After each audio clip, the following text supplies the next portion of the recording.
Aujourd'hui, retour sur l'événement du week-end, Dana White qui évoque la montée de Topuria chez les poids légers, mais aussi toutes les actualités majeures du jour. Nous sommes le lundi 24 février 2025, c'est le moment MMA, soyez tous les bienvenus. Hey man, how the hell you doing? I've been just fine living life with the noose and in my mind, all I hear is music. Watching your mouth move, damn you look stupid. I feel like everyone's a stranger.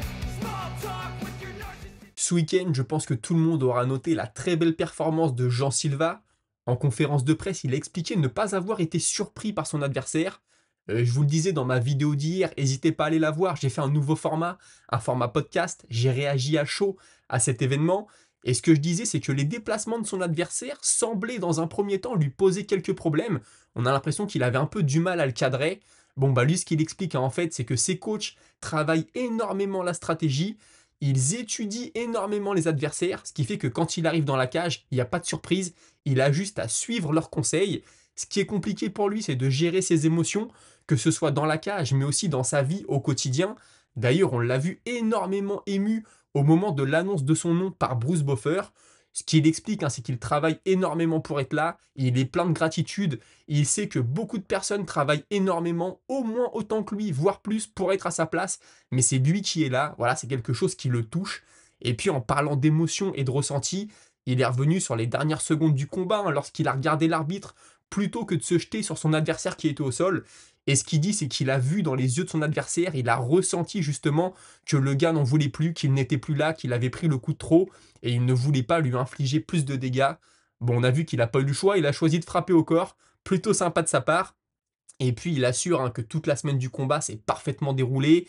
Il remercie son équipe, la Fighting Nerd, je le rappelle, d'avoir été à ses côtés et de l'avoir énormément soutenu, notamment pour la perte de poids. On sait que c'est un moment qui n'est jamais agréable, surtout que lui c'est un gros poids plume.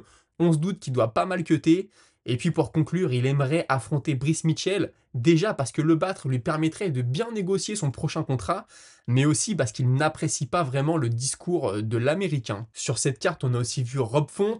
Il a expliqué que la stratégie, c'était de commencer fort et de remporter les 2 premiers rounds, ce qui lui aurait assuré la victoire dans le cas où il n'aurait pas réussi à terminer son adversaire. Finalement, il a été à la décision et il pense plutôt avoir remporté les 2 dernières reprises. Tout ne s'est donc pas passé comme prévu, mais il repart avec la victoire, c'est le principal. Il a expliqué qu'il pensait que Matsumoto allait lâcher à cause de la pression qu'il lui infligeait, surtout qu'il l'avait touché très rapidement dans le combat. Et arrivé à la moitié du second round environ, il a compris que son adversaire ne lâcherait pas, qu'il était dans le combat, qu'il était présent, qu'il allait s'accrocher jusqu'au bout et lui poser des difficultés jusqu'au bout. D'ailleurs, son coin entre les 2 rounds lui avait dit qu'il en faisait un petit peu trop, qu'il fallait peut-être se réserver un peu dans le cas où le combat irait jusqu'à la limite. Et puis il a aussi évoqué les 10 dernières secondes du combat, et puis il en parle comme des 10 secondes les plus longues de sa vie. C'est vrai que ça a été un feu d'artifice, on a beaucoup apprécié. Il prédit aussi à Matsumoto un très beau futur à l'UFC. Je pense que c'est vrai, prendre de l'expérience sur 3 rounds contre Rob Font, un Rob Font qui t'a mis la pression, un Rob Font qui progresse en plus de sortie en sortie, c'est toujours quelque chose de très bon à prendre.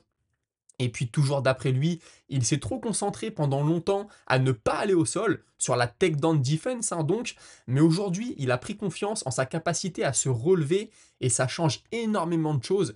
Ce qu'il dit, c'est qu'avant il dépensait beaucoup d'énergie à défendre les takedowns, alors que maintenant s'il se retrouve au sol, il sait qu'il peut se relever, même si bien sûr il avoue qu'il continue à travailler la défense de takedown. Et puis pour la suite, il pense que cette victoire le remet dans des bonnes conversations.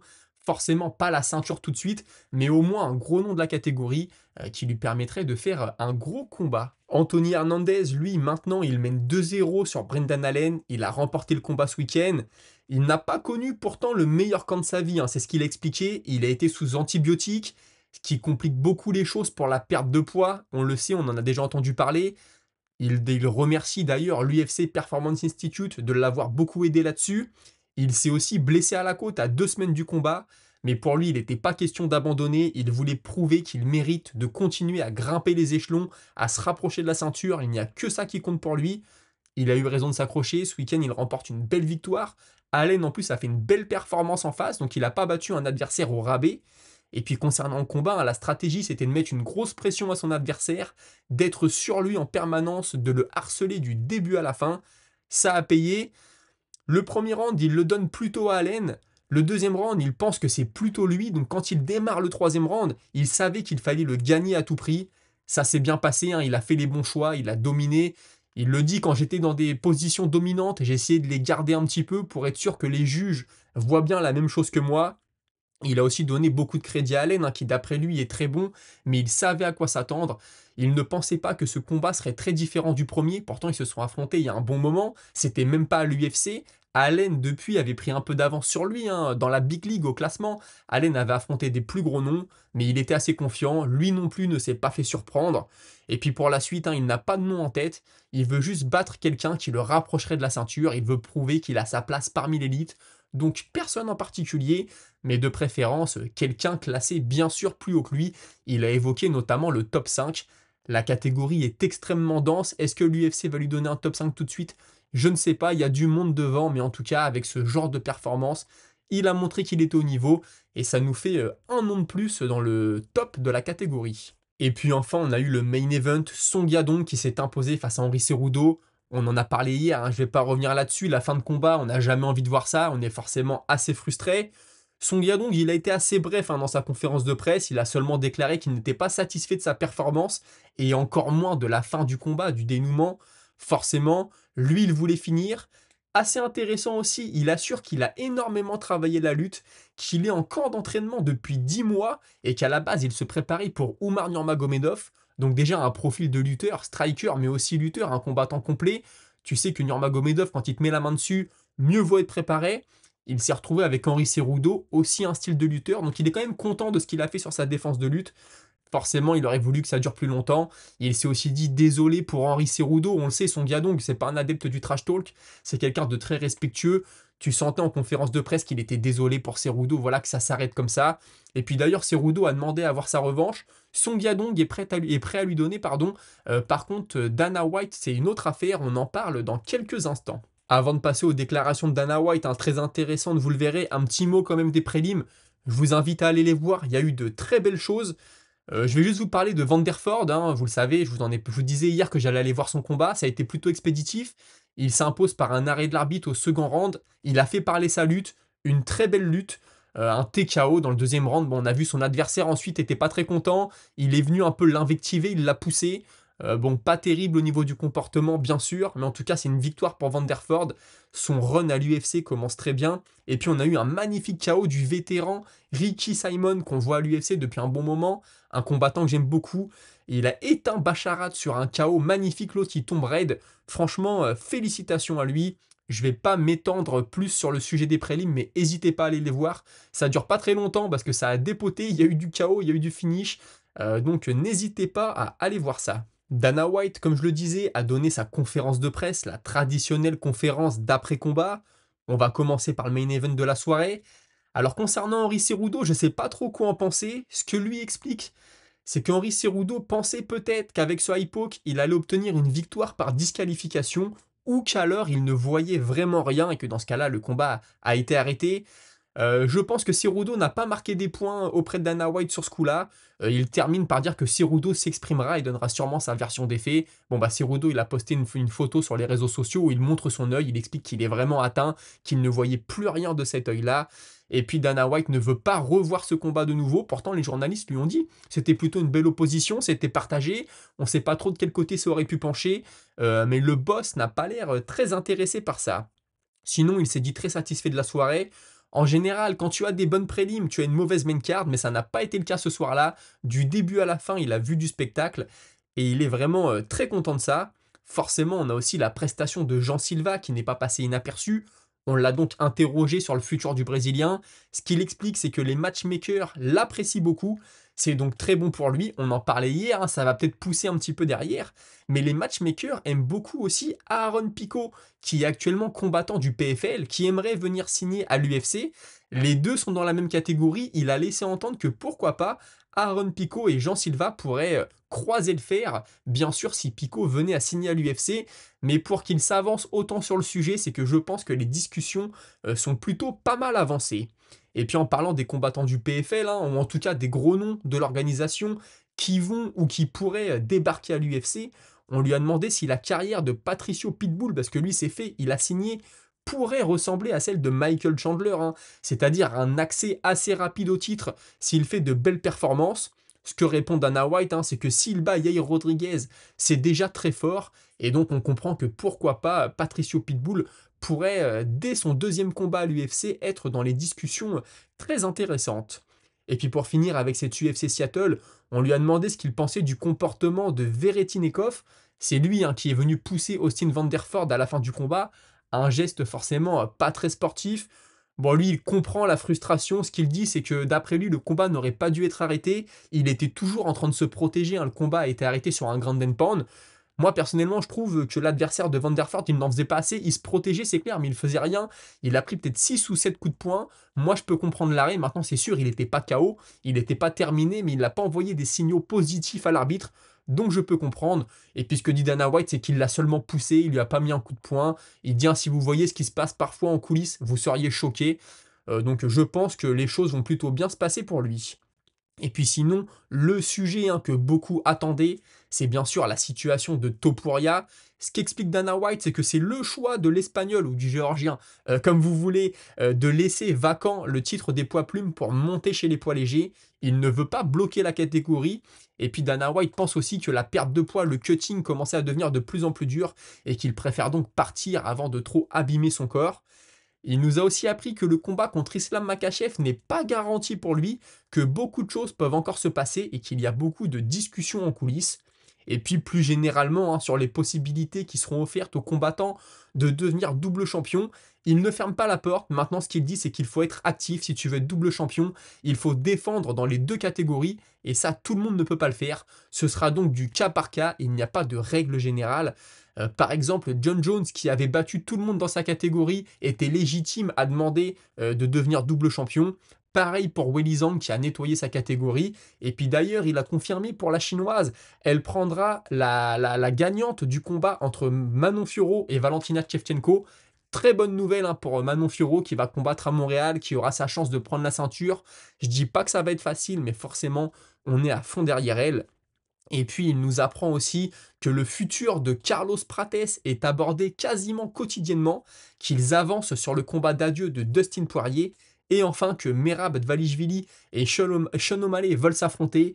Le public apparemment veut voir cette revanche. Alors je sais pas quel public, moi quand je vois les commentaires dans la chaîne ou sur internet en général, les gens donnent très peu de chance à Sean O'Malley et préfèrent voir Merab affronter d'autres combattants. Mais il laisse entendre que ce combat pourrait donc avoir lieu. Il avait l'air assez enclin, en tout cas, à organiser ce combat. On sort un peu de cette UFC Seattle maintenant, on va y retourner un peu plus tard, avec Stephen Thompson, le vétéran. Lui, c'est un poids welter. On sait que Donald Cerrone va revenir à l'UFC. Cerrone, ultra vétéran, hein, lui aussi. Il a fait quasiment toute sa carrière chez les poids légers. Il y a eu une petite piche chez les poids welter à la fin. Ce que dit Stephen Thompson, c'est que si Cerrone ne veut plus couper le poids pour descendre chez les légers, lui, il est prêt à l'affronter chez les welters et que ça pourrait être un combat très intéressant entre deux vétérans. C'est vrai qu'à ce stade où ils en sont l'un et l'autre de leur carrière, c'est le genre de combat, je pense, qui ferait plaisir à tout le monde. Je vous parlais tout à l'heure de Aaron Pico qui pourrait débarquer potentiellement à l'UFC assez prochainement. Lui, il veut quitter le PFL, il veut aller à l'UFC.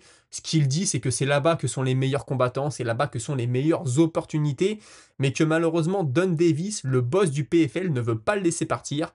Don Davis a répondu, il a expliqué que lui était très clair, Aaron Pico est free agent, donc il est libre de tout contrat, il peut partir, et puis une fois que l'UFC lui aura fait une offre, le PFL pourra essayer de faire une contre-offre pour le garder avec eux. C'est comme ça que marche le business, et c'est comme ça que fonctionne le PFL. Dans ce genre d'affaires, tu ne sais jamais vraiment qui dit la vérité et qui dit faux. En tout cas, ce qui est sûr, c'est que Don Davis, il y a à peu près un an, hein, quand j'ai créé cette chaîne, un peu plus d'un an, c'était vraiment le gars qui allait révolutionner le MMA, c'était le gars cool, c'était vraiment l'opposé de Dana White qui lui était le grand méchant. Finalement, petit à petit, on voit que les choses commencent à changer, le vent commence à tourner pour lui comme pour le One FC, on en parlait aussi. Dana White doit une nouvelle fois bien se frotter les mains. Jamal Hill, qui doit être parmi les combattants les plus détestés du roster, hein, pas forcément pour son style de combat, mais pour ses sorties médiatiques en général, et bah là il a été assez fair-play, il est revenu sur sa chaîne YouTube sur son combat face à Jiri Prochazka, et ce qu'il explique, pardon, c'est que ce soir-là, Jiri Prochazka était le meilleur, qu'il a adoré le combat, que c'était une vraie guerre, et qu'il n'a juste pas pu avoir la victoire, il est tombé sur plus fort, donc il tire son chapeau à Jiri Prochazka. Le coach de striking d'Islam Makhachev, Javier Mendes, lui, ce qu'il explique, c'est que de toute façon, Makhachev prendra n'importe qui. Si l'UFC décide de lui mettre Topuria en face, il le prendra. C'est le champion. Il affrontera n'importe qui. C'est la mentalité de Makhachev. Donc, encore une fois, j'ai l'impression que les choses sont entre les mains de l'UFC parce que Topuria, si on lui demande, je pense que ce qu'il veut lui aussi, c'est affronter Islam Makhachev. Direction la France maintenant et Benoît Saint-Denis qui a évoqué son retour possiblement au mois de mai, possiblement à Montréal. Il pense qu'il peut avoir des fans là-bas, hein. C'est une région francophone, le Québec, région francophone du Canada. S'il y a des Québécois qui m'écoutent, vous allez vous régaler. La carte semble être vraiment ultra intéressante. On avait quelques doutes, hein. On en avait parlé ici quand la carte avait été annoncée, on ne savait pas ce que ça allait donner. Petit à petit, ça prend forme et je pense que vous allez avoir un bien bel événement. Petroyan a tweeté est-ce que je manque à quelqu'un? Mai ou juin, je suis prêt pour y aller. Petroyan, on ne l'a pas vu depuis quand? C'était peut-être le mois de décembre, si je dis pas de bêtises, et sa victoire sur Figueiredo. Une très belle victoire, une très belle performance. Je pense en effet que le mois de mai serait parfait pour le revoir en action. Alex Pereira qui a posté une vidéo sur les réseaux sociaux, il est en train de lutter dans la neige en short avec Glover Teixeira et on a son futur adversaire hein, dans 15 jours, Magomed Ankalaev qui répond j'espère que tu seras prêt à faire ça pendant 25 minutes. Donc potentiellement je vais te lutter pendant 25 minutes, c'est quelque chose auquel on peut s'attendre, même si Ankalaev dans ses combats on le sait, il aime bien rester debout. Son dernier combat contre Rakic c'était quasiment que du striking. Est-ce qu'il fera ça contre Pereira? Je ne sais pas. Forcément, il serait bien avisé d'aller lutter et d'aller chercher le sol. Et puis aussi, assez intéressant hein, concernant Alex Pereira, on a Daniel Cormier, qui est quand même un champion d'expérience, qui est assez inquiet pour la préparation du Brésilien. Il le voit aller en Corée, il le voit aller en Australie, il le voit partout dans les médias. Il dit alors que pendant ce temps-là, Ankalaev, on n'en entend pas parler, il est en train de se préparer. Je conseillerais à Pereira de retourner dans sa salle et de s'entraîner. Pereira a posté une vidéo de lui en train de s'entraîner et a répondu ne t'inquiète pas Daniel Cormier, tout est sous contrôle, on s'entraîne très dur, mais c'est vrai que ce serait dommage Pereira pour un combat d'une aussi grosse importance, un match-up en plus qui je pense a une question de style qui ne va pas faciliter les choses pour lui, j'espère qu'il ne va pas passer au travers et qu'il ne va pas se faire manger par le système. J'ai été absent pendant une semaine, j'en avais parlé, il s'est passé quand même pas mal de petites choses. On revient très rapidement là-dessus. Alexander Volkanovski et Diego Lopez vont s'affronter pour la ceinture. Logique, hein, Topuria est monté. Forcément, on aurait pu croire que c'est Evloev qui allait avoir le combat. Et ben non, c'est Diego Lopez. Comme quoi, parfois, faire le show, être divertissant dans la cage, on le savait déjà, hein, ça peut aider. Mais là, Evloev, je le rappelle, avait battu Diego Lopez il y a quelques combats de ça. Et finalement, c'est Lopez qui a sa chance contre Alexander Volkanovski. Est-ce que le combat a été proposé à Evloev et il était blessé ou il ne pouvait pas? Je ne sais pas, mais ça va venir vite. C'est le 12 avril et ça va se passer à l'UFC 314 à Miami.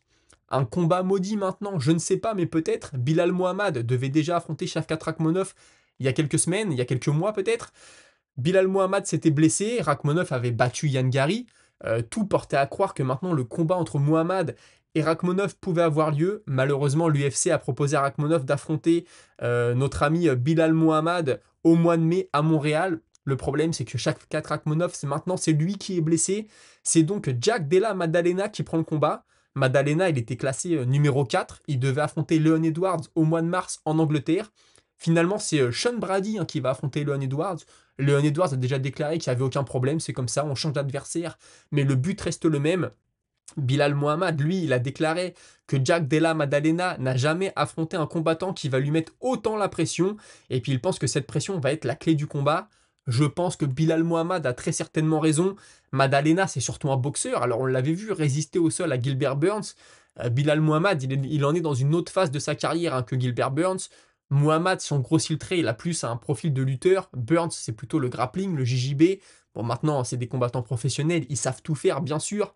Moi, c'est vrai que j'ai du mal à voir Jack Della Maddalena s'imposer dans ce combat. Maintenant, il frappe très fort, il a une très bonne boxe. Il pourrait surprendre Bilal Mohamed, c'est sûr. Mais j'ai vraiment du mal à le voir s'imposer. Un petit peu de charriage maintenant, on aime bien ça, un peu de rigolade. Vous le savez, Jean Silva a demandé à affronter Brice Mitchell. Brice Mitchell lui a répondu: il n'y a qu'un seul Dieu et ce n'est pas toi. Parce qu'en gros, Jean Silva a dit que il a fait une allusion à Dieu suite à son combat face à son combat du week-end. Il dit en gros que, je vous la fais courte, Dieu c'est aussi de la miséricorde. Quand il a vu son adversaire au sol, il n'a pas voulu se jeter dessus et lui faire de mal. En gros, c'est ce qu'il a dit. Donc l'autre lui dit: oui, il n'y a qu'un Dieu et ce n'est pas toi.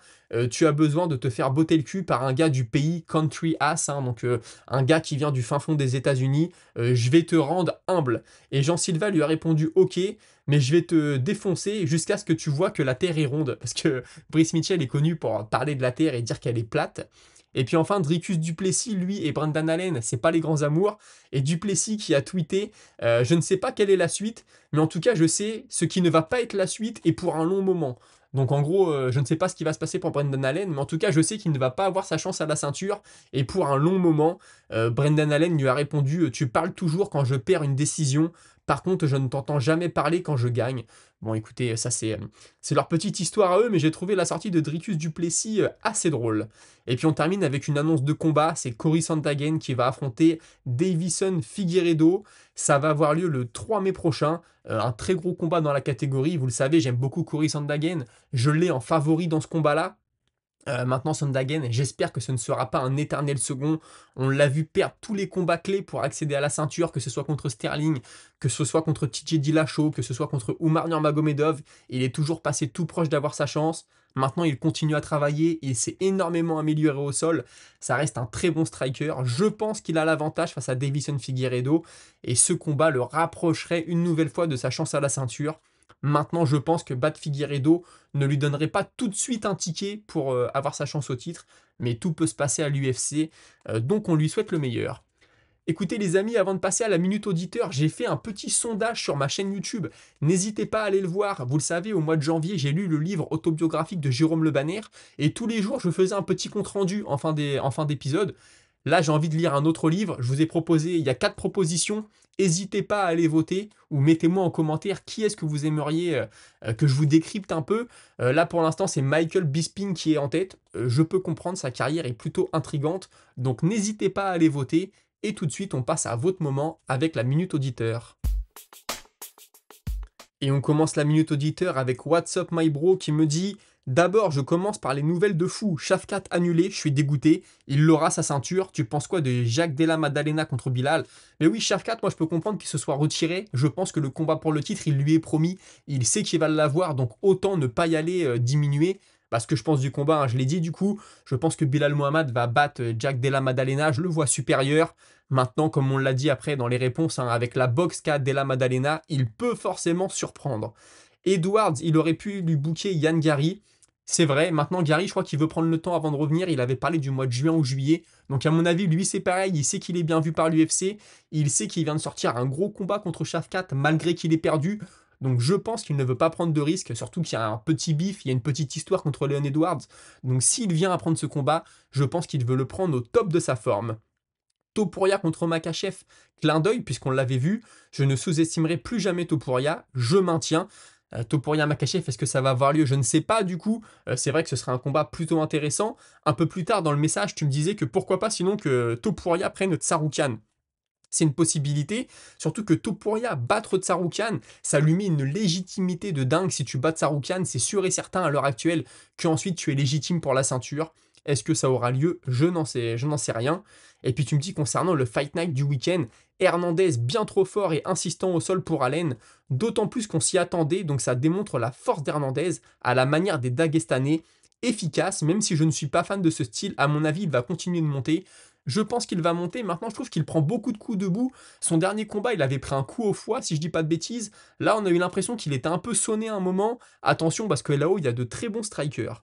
Cerudo, toujours top 10, mais là, il a affronté un futur top 3, à mon avis. Le hypo qu'il était dur, je pense pas qu'il soit totalement aveuglé, mais plutôt réduit. Et déjà dominé, il a jugé plus sage de couper. Moi, j'ai toujours du mal à croire à ça. Quand tu es un combattant, je pense que tu veux y aller jusqu'au bout.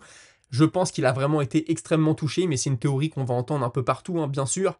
Sans l'envoyer en retraite, Cerudo me semble être toujours aujourd'hui un super coach et l'homme de coin avec un énorme fight IQ. Mais s'il choisit de continuer à combattre, ce sera un gatekeeper du top 5, top 10. La catégorie est trop dense et ce serait dommage qu'une place soit bloquée par un nom. Je suis d'accord avec toi, je ne le vois plus casser le top 5, le top 3, on va dire, Henri Cerudo. Et au vu de sa carrière, est-ce qu'il va vouloir accepter de n'être qu'un simple gatekeeper? Je ne sais pas. Maintenant, sortir sur ce genre de performance aussi, prendre sa retraite sur un hip ça peut aussi être très dur à avaler pour lui, hein. David Gauthier qui me dit Faresiam a énormément de qualité, il se révèle de combat en combat, j'ai hâte de le voir face à un gars du top 15, vite. Un combat Faresiam contre Grant Dawson ou Joel Alvarez, je signe. Après, s'il veut encore un combat, c'est normal. Seul lui est libre, c'est son choix. Oui, Faresiam disait qu'il aimerait peut-être un autre combat hors top 15 avant de rentrer dans le top 15. On verra ce que fait l'UFC. Grant Dawson, ce serait un sacré nom. Joel Alvarez aussi. Alvarez, en plus, il a un peu de notoriété autour de son nom là. Il a la hype, comme on dit. Grant Dawson, ce serait très dur, hein, ce serait un combat très compliqué, mais par contre, ça cimenterait son nom dans le top 15. Dawson, je pense qu'il n'est pas partant du tout. On le sait, hein, lui, il pensait Dawson à affronter Chandler.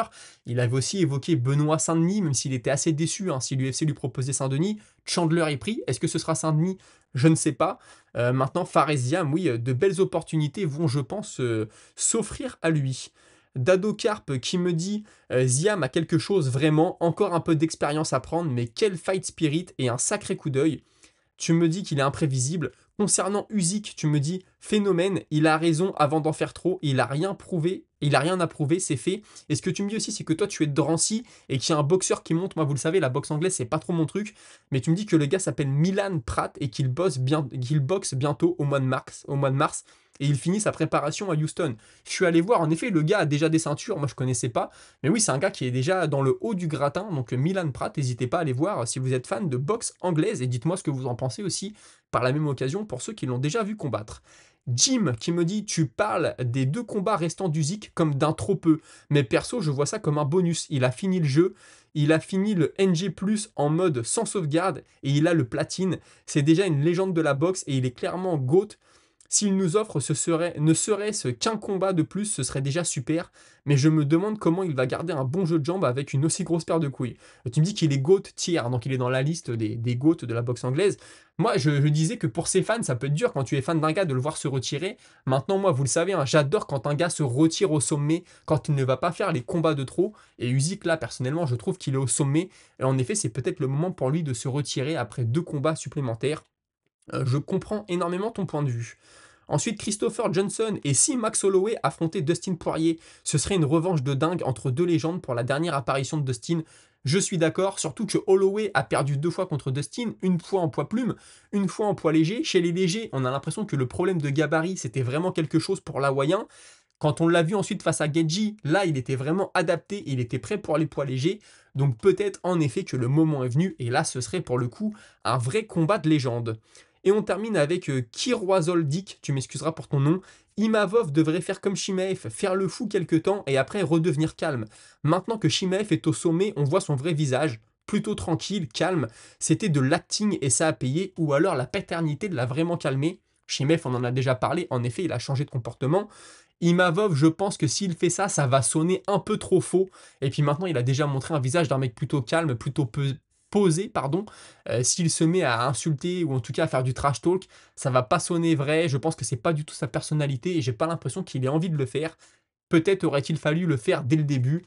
Mais en tout cas, je pense que toutes les personnalités ont leur place et puis ça fera partie de son histoire, hein. S'il finit par avoir la ceinture en ayant toujours été respectueux, sa légende n'en sera que plus belle. Écoutez, merci d'avoir suivi. N'hésitez pas à vous abonner, liker. On se retrouve très prochainement pour une prochaine vidéo. N'hésitez pas non plus à aller répondre à mon sondage. Je vais le clôturer mardi soir. Donc il vous reste un peu plus de 24 heures. Merci à tous d'avoir suivi. Passez une très bonne soirée.